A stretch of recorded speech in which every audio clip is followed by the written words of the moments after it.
Hello guys, in today's video I'm gonna show you a food that affordable to buy in a grocery store. Before I show you the food and the price of it, I'm gonna tell you a bit of story that happened. Kasi nung pumunta ako sa grocery dun sa Limket kay Robinsons, ganito ang nangyari. Bibili na ako, namimili ako sa kung yung chicken broth ba or yung tuna corn, kasi yun yung parang di masyadong mahal, di talaga mahal. And nung nagbi-video na ako, dun sana ako magbi-video, may sumita sa akin. Paano ba yun?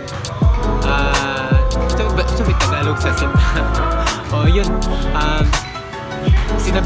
sinabihan niya ako na bawal daw mag-video, ganun. Sinabi niya para saan daw ang video. Sabi ko para sa vlog ko. At yun, di na lang ako nag-video. Pero parang ako lang ba or sadyang bawal talaga mag-video sa loob ng grocery store.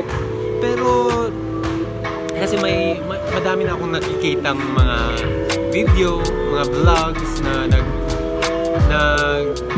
kumukuha sila ng video doon sa grocery, naghahanap pa, binibideo pa nila.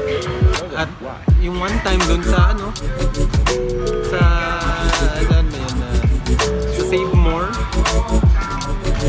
nakabili ako at di naman ako pinagalitan or parang ganun, pinagsabihan. So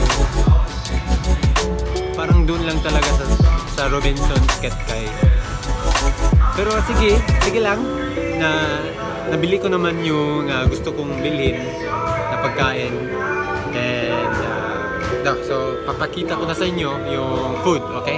So guys, enough with the drama, and I'm gonna show you now the healthy food that is affordable for your budget.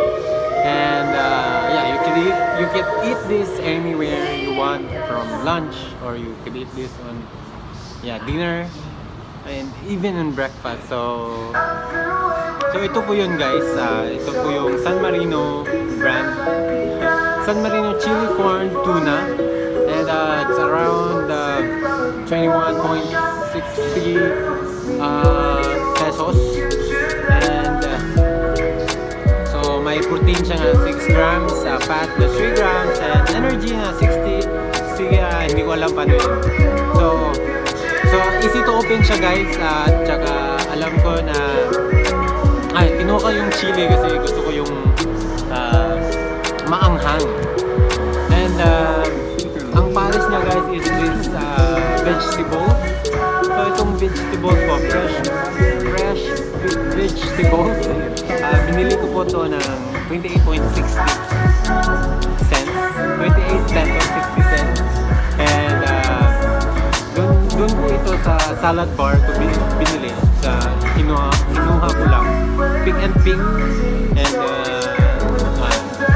maliit lang siya, pero alam ko na mabubusog na ako nito kasi I always buy there with this. And yeah, so that's nutritious also. So yeah, that's all you need. Kung meron naman kayong suggestions or nalalaman na affordable healthy food mabibili nyo, just comment down below, and baka bibilhin ko yun at papakita ko sa inyo kung beneficial din siya. So guys, alam naman natin na hindi tayo mabubusog dun, and alam ko sa katawan ko di ako mabubusog nun, pero in a long run, sanayan lang yan. Pag nasanay na yung katawan mo, and uminom ka ng tubig pagkatapos nun, so in a long run it will benefit you more. And yeah, I guess you're gonna thank me someday. So Yes. So guys, this is where I'm gonna end my video, and I hope that you'd like the video and you'd learn something from it. And if you have some more suggestions or comments, just comment down below. And don't forget to like, share, and subscribe to my YouTube channel. I'm gonna post the link just a bit there, I mean the YouTube channel. And don't forget to push that notification bell for more videos to come. So kadush, see you on the next video. Bye!